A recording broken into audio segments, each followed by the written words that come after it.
বন্ধুরা, আজ আমি তোমাদের সঙ্গে আম দিয়ে জিভে জল আনা একটা রেসিপি শেয়ার করছি। তার জন্য ভিডিওটা স্কিপ না করে প্রথম থেকে শেষ পর্যন্ত দেখে নিও বন্ধুরা। আশা করছি রেসিপিটা তোমাদেরকে খুব ভালো লাগবে। রেসিপিটা বানানোর জন্য এখানে আমি দুই থেকে তিনটে আম নিয়েছি। তিনটে নিয়েছি, আমি দুটো দেখিয়েছি। আমটা প্রথমে ধুয়ে পরিষ্কার করে সুতির কাপড়ে পুছে নিয়েছি। তারপরে আমটাকে এরকম বড় বড় করে কেটে নিয়েছি। কেটে থালার মধ্যে রেখে দিয়েছিলাম ফ্যানের নিচে আধ ঘন্টার জন্য। এদিকে একটা মশলা বানিয়ে নেব। তার মধ্যে নিয়ে নিয়েছি মশলার জন্য গোটা জিরে হাফ চামচ, 5 ফোড়ন নিয়ে নিয়েছিলাম হাফ চামচ, আর নিয়েছিলাম আমি এখানে হাফ চামচের মতো মেথি। মেথিটা অবশ্যই দেবেন, এতে করে কিন্তু সুন্দর একটা ফ্লেভার আসে। তবে মেথিটা খুব অল্প পরিমাণে দেবেন বন্ধুরা। এখন এইগুলোকে আমি একটু শুকনো খোলায় নেড়ে চেড়ে নিয়ে শিলপাটায় পিষে নেব। আর আমি ওই কড়ার মধ্যে দিয়ে দিচ্ছি বেশ 1 চামচের মতো তেল। তার মধ্যে দিয়ে দিচ্ছি হাফ চামচ 5 ফোড়ন।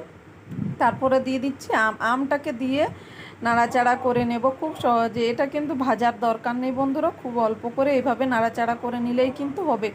তার মধ্যে দিয়ে দিচ্ছি স্বাদ মতো অল্প লবণ দিয়ে আবারও খুব ভালো করে নাড়াচাড়া করে মিশিয়ে নিয়ে এই বাটির মাপে আমি 2 বাটি চিনি দিয়ে দিচ্ছি।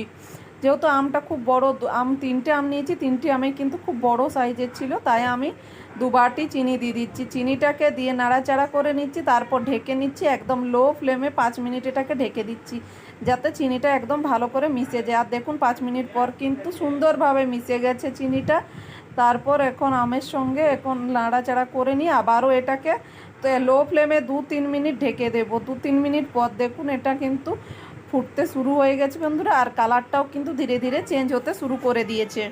হ্যাঁ বন্ধুরা, আপনাদের কাছে অনুরোধ রইল, তোমরা যারা প্রথমে চ্যানেল ভিজিট করছো তারা কিন্তু অবশ্যই চ্যানেলটি সাবস্ক্রাইব করে দিও আর একটা লাইক করে দিও বন্ধুরা। এতে করে আমার কিন্তু নতুন ভিডিও বানাতে মোটিভেট হই বন্ধুরা। অবশ্যই একটা লাইক কিন্তু করে দিও। তো দেখো আবারও কিছুক্ষণ ঢেকে দিয়েছিলাম। আমি কিন্তু পুরো রেসিপিটা লো ফ্লেমে বানাচ্ছি বন্ধুরা। এইভাবে ঢাকা খুলে আর ঢাকা দিয়ে আমি কিন্তু এটাকে বানিয়ে নিচ্ছি। তারপর দিয়ে দিচ্ছি গুঁড়ো ভাজা মশলাটা। দরদরা আমি খুব বেশি মিহি করে এটা গুঁড়ো করিনি, একটু গোটা রেখেই কিন্তু শিলপাটায় বেটে নিয়েছি। আর আমি এখানে 3টে শুকনো লঙ্কাকে শুকনো খোলায় একটু ভেজে নাড়াচাড়া করে ভেজে নিয়ে একটু এইভাবে গোটা গোটা রেখে ভেঙে নিয়েছি। তারপর মশলাগুলো দিয়ে নাড়াচাড়া করে মিশিয়ে নিয়েছি। আবারও 3 থেকে 4 মিনিট এটাকে আমি রান্না করে নেব।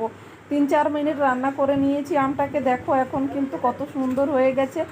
এই আমের আচারটা তোমরা কিন্তু বন্ধুরা চাইলে 3 থেকে 4 মাস পর্যন্ত রেখে খেতে পারো। তবে কাঁচের বয়ামে এটা কিন্তু রেখে দেবে, কোনো প্লাস্টিক বয়ামে রাখবে না বন্ধুরা। এটাকে দেখো আমি এখন ঠান্ডা করে নেব, তারপর রাখবো এটাকে। রেসিপিটা ভালো লাগলে অবশ্যই একটা লাইক সাবস্ক্রাইব করতে ভুলো না, আর কমেন্ট করে জানাতে ভুলো না রেসিপিটা তোমাদেরকে কেমন লেগেছে।